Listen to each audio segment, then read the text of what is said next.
A carjacking, car chase, and pursuit. A situation playing out, and we have more from Lena Tillett. It all started here at this Walmart. Council Bluffs police say he first tried stealing a cart full of merchandise, and when he was confronted by Walmart security, pulled out a knife and ran. What he did next set off a destructive chain of events. The accused shoplifter, police say, then carjacked a tan pickup, drove it all the way to 68th Street in McDowell in Scottsdale. The truck then ran a red light, hitting an SUV and 3 other cars. A man and woman ran from the truck, but officers caught up with them. Yes, up here. Yeah, please, go ahead. Yes. Yes, could you please comment on the fact that I have here your employee, Mr. F. Charles McClusky, was caught shoplifting at a local Walmart. He was shoplifting batteries and Sudafed. Do you have anything to say about that? So, first of all, I want to thank you for your question and thank you for being here today. And if you haven't, I strongly suggest coming down for a consultation. First of all, none of that you've heard represents Pullman Technologies Solutions Unlimited. That was a decision that Uncle Chucky, I don't know too much about. So I send Uncle Chucky very frequently to Walmart to get me all sorts of grocery supplies, mostly tech stuff. So I know very little about that. Thank you very much for your question. Yeah, over here. Yes, in the back. Mr. Pullman, are you aware of the fact that Sudafed is used in the underground production of methamphetamine? Well, first of all, I want to thank you very much for coming today and for that question, Michael. It's Michael, right? No. Okay. So I didn't know that until you just told me. So no. Mr. Pullman. Yeah, in the back. Yeah, Mr. Pullman, can you please comment on the fact that your controversial methods of consulting your clients, it seems to consist of going to their houses when they're not home, bothering them, and in some cases, entering the home when they're not even there. Would you please comment on that? That's right. So first of all, I want to thank you very much for asking that question here today. Michael, you said your name was Michael too? Yeah, my name's not Michael. No. No. I thought you had the same name as me. So I want to thank you for coming today, and if you haven't, I strongly encourage you to come to the 45-minute consultation. Our clients at Pullman Tech, they get, let's say, special treatment. And I mean, that when we are exploring, when we're getting our software update or hardware acceleration, we're exploring the possibilities of tomorrow. I like to take my clients to places in their bedroom where I may be hiding. And I sometimes have a couple of windows or a couple of stories to climb, but I like to make sure that I am observing very, very closely all the time. So thank you for your question. Yes. Yeah, up front here, yeah. Mr. Pullman, would you care to comment on your stay in an Ecuadorian prison? So, first of all, I want to thank you for coming today and for asking that question. What did you say your name was? Not Michael. Okay. Well, thank you. My time in Ecuador was very, I was searching a lot, and I found myself in, let's just say I found a jar of honey.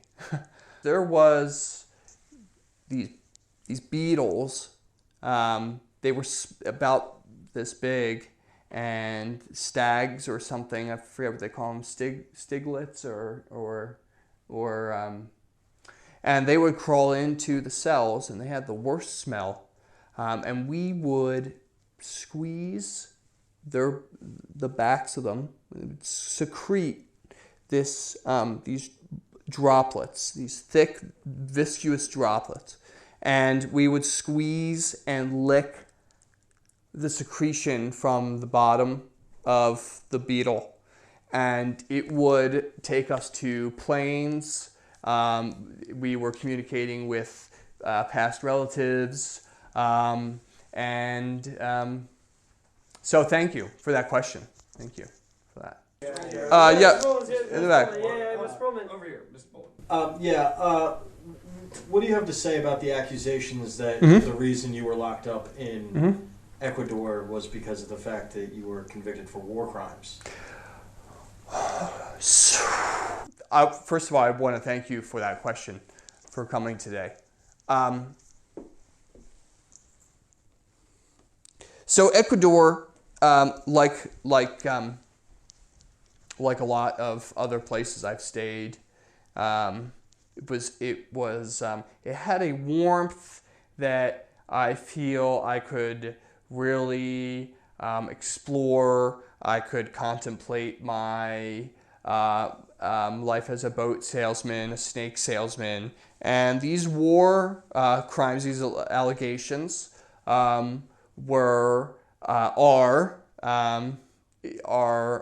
unrelated to Pullman boats or Pullman snakes, unlimited. So that was so. Thank you for that question. A follow-up question. I noticed that you didn't mention that these war crimes. You said you didn't mention that they weren't related to the Lotus program. So were they related to the Lotus program? Okay, so that is I thank you for that question. You said, what was it, Mike? No, it's not Mike.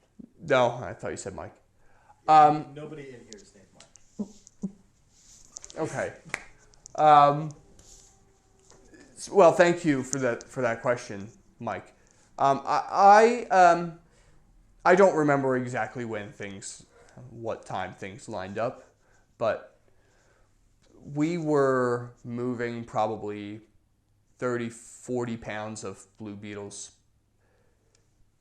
probably an hour, honestly, up the coast of Ecuador. And we settled in a suburb of Oklahoma City, where we passed them on the ground, where we took them to a high-speed shuttle that then transported the beetles to kind of keep them in their natural climate down to Argentina. And so we were moving bags pretty quick, to be honest. And so that was around the time that Lotus reached to me, because that's how high my levels were at. Lotus reached to me and said, "Michael, here we go." And I said, "Okay." I let go. I said, "Okay, I'm coming." I packed a bag, I packed a suitcase. It had some milk and some old tax documents and some couple $100. And I said, "Michael, it's time to get out of Ecuador. It's time to go home." And I went home. And so thank you for that question.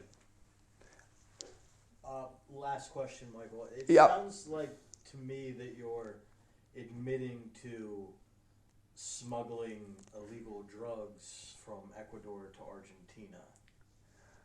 Okay, so first of all, I want to thank you for your question. If I could be completely honest with you for a second, I think you're being a sucker, and I don't appreciate those kind of Excuse me. sucking questions. Excuse me, Michael. I don't think this is appropriate. This is a press conference. I'm just trying to do my job. Well, don't you think you've asked enough questions at this point? All right. That's my job, Michael, is to ask questions, okay? This is a press conference. Okay, well, a lot of your questions were very related. They were very close. They're very similar, and it sounded to me like you were trying to just don't ask any more questions. All right, f***ing guy. All right, don't ask any more f***ing questions. F***ing cocksucker. It's not my fault, Michael. Gee, You're a big, Don't start with that. Beatles, Mike. These are beetles I'm talking about, Mike. Okay? These are beetles. And Uncle Chucky only had his helicopter license for maybe a month and a half after I asked him to fly bags of bugs to the Samoans. And I don't like any more of your sucking questions. All right? Because I've had enough of it. You're a bug smuggling pirate. Well, okay. Lick my ass.